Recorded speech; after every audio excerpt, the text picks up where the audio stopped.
La parole est au maire du 20e, Monsieur Éric Pliez.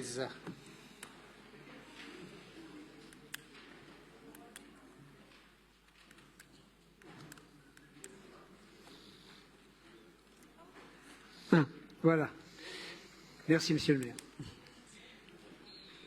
Donc, je voudrais vous parler cet après-midi du jardin du 124 rue de Lagny, qui est situé dans le quartier Plaine-Lagny, dans le 20e, à la limite du 12e arrondissement. Jardin dont nous souhaiterions qu'il porte le nom de Méliné Manouchian. Ce jardin, rénové en 2020, a la particularité d'accueillir le plus grand terrain de jeu parisien. Les habitantes et habitants des immeubles voisins peuvent s'y rendre, flâner, pratiquer la musculation, l'escalade et diverses activités sportives. Méliné Manouchian est une grande figure du XXe siècle, survivante du génocide arménien. Elle arrive en France en 1926, alors qu'elle n'a que 13 ans.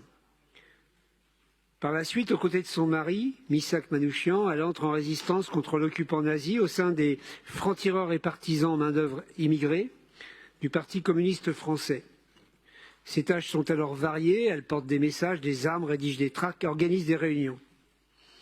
Après l'exécution de son mari, le 21 février 1944, elle poursuit son engagement dans la résistance et tout le reste de sa vie, elle milite pour que le rôle des étrangers dans la résistance soit reconnu et que les respects et hommages qu'ils méritent leur soient rendus. Comme vous le savez, Méliné Manouchian entrera aux côtés de son mari Misak au Panthéon le 21 février 2024, date anniversaire de l'assassinat du groupe Manouchian. Le 20e arrondissement a une longue histoire avec ce groupe. Depuis 1954, une rue de l'arrondissement porte le nom du groupe Manouchian. C'est d'ailleurs à l'occasion de l'inauguration officielle de la rue qu'Aragon écrit son poème Strophe pour se souvenir, ensuite mise en musique par Léo Ferré.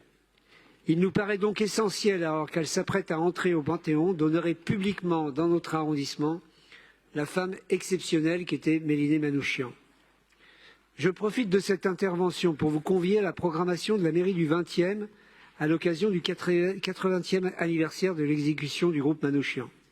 Comme tous les ans, une cérémonie sera organisée le 21 février rue du groupe Manouchian.